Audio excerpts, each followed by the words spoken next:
Hey, today I'm talking about 3 fan edits of 3 films that I've seen before. And as a quick disclaimer, I do own all 3 of these movies, which makes what I'm doing maybe legal. And if it doesn't make it legal, then I didn't watch these fan edits. I don't know what those movies are. I don't know what you're talking about.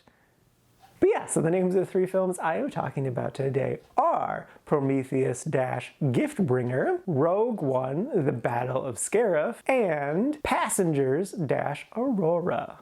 First up is Prometheus-Giftbearer. This is a 2012 film directed by Ridley Scott, starring a lot of actors you know, some of which include Michael Fassbender and Noomi Rapace, who I love a lot. And the basic premise is this is a prequel to the Alien franchise, and I remember liking it a good solid amount at the time, but this movie definitely has its problems. And so what this fan edit does is it removes a lot of the really dumb things that happened. Not all of them, but a lot of them. And then it includes a lot of deleted scenes that help explain a lot of things. It actually opens up with a monologue that's like 7 minutes long, but it is so gripping and just like enthralled me the entire time. I loved it. It was a great way to open the movie. And then it cuts to a monologue of Noomi Rapace's character trying to convince Waylon to let her help her fund her project. So basically like the first 10 minutes was just straight monologues by 2 different people. But it was great. It worked really, really well, and it like really set up the whole rest of the movie. And then they do a good job of removing most of the dumb stuff. Like a more iconic one is the part where the biologist, he sees a new creature for the first time and it's like, hey buddy, let me pet you. Even though he's a freaking biologist, not like a 5-year-old, you shouldn't be doing that. You know you shouldn't be doing that. And so it cut it so that he's not sticking his hand out. It's just like suddenly the thing leaps at him, basically. So that was great. What it couldn't fix was the convoluted way in which the xenomorphs were first created. Because there's no way to fix it with the material that exists. Like, it's just so weird and so random, and it's like, how did someone think this was a good idea? And yeah, so it sucks that they couldn't fix that. And that's, I think, the only reason I didn't put it in the really liked, because it is honestly a really well-made fan edit. It's been a while since I've watched Prometheus, but I think this is a good version of it, and I would honestly definitely recommend this one, only if you own it though, for legal purposes. So yeah, buy it, probably get it really cheap on Amazon, and then just watch this version instead though. It's really solid, I definitely recommend it.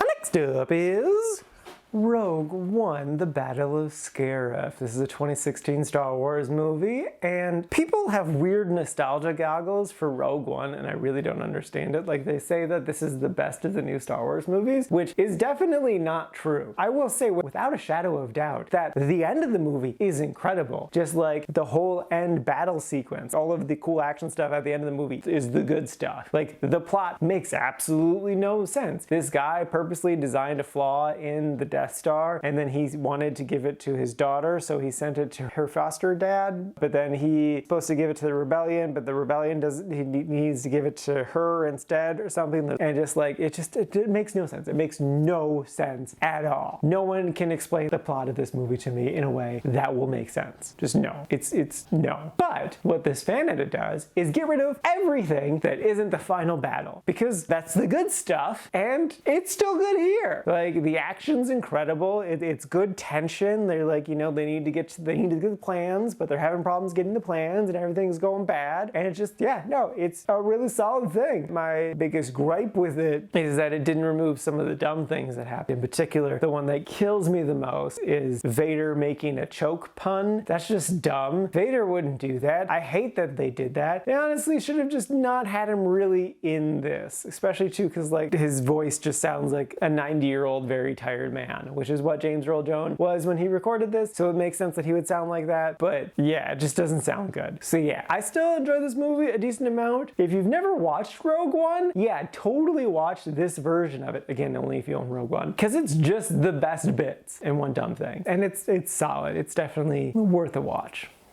And lastly is Passengers. This is a 2016 movie starring Chris Pratt and Jennifer Lawrence. And the basic premise is they are on this 120-year interstellar journey to colonize a new planet. They're all fast asleep with sciencey stuff, but then one of the pods gets opened and they can't get it back closed. And then a year later, another pod gets opened and they can't get it back closed. So now they're just stuck forever awake on this ship. And it sucks for them. What this fan edit does is it changes the perspective of the movie from Chris Pratt's character to Jennifer Lawrence's character, which is the correct idea because there is a twist in this movie, a sinister twist basically. I won't say what happens, but the original one just tells you it right away, which completely destroys a lot of the movie. And so this more or less restores it. What it doesn't do is fix the ending of the movie, the third act, because the third act in both of these just turns into an action film. And that's not how this story should end. This film should not have an action movie ending because it's like a slow suspense thriller romance type of thing, and cool fun space explosions is not how it should end. So it really just turned like an okay movie into a slightly better okay movie because it fixed one major problem but it didn't fix the other major problem. So would I recommend it?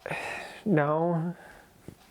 I mean, it's okay, but like it's not worth the effort. Alrighty, now for today's rankings. First up, we got Prometheus, Giftbearer, sitting at number 28 in the quite like section. And then after that is Rogue One, the Battle of Scarif, sitting at number 41 in the liked section. And then bringing up the rear, rightfully so, is Passengers, Aurora, sitting at number 48 at the top of the meh section. And this is out of a total of 57 old movies so far this year.